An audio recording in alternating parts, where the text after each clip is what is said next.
حضرت امام حسین رضی اللہ عنہ کی ذہانت ایک شخص نے کرسی پر بیٹھ کر نہایت گھمنڈ کے ساتھ یہ اعلان کیا کہ فرش سے عرش تک جس چیز کے بارے میں تم لوگ چاہو مجھ سے پوچھ لو۔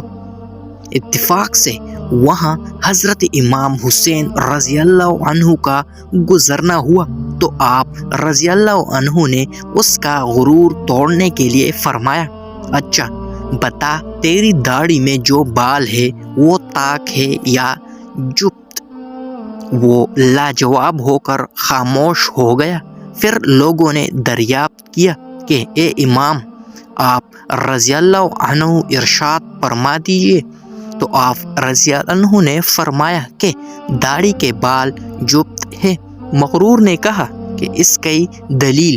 حضرت امام حسین رضی اللہ عنہ نے فرمایا، اس کی دلیل قرآن مجید کی یہ آیت ہے کہ ہر مخلوق زوجین یعنی جبت ہے اور اللہ تعالیٰ طاق ہے۔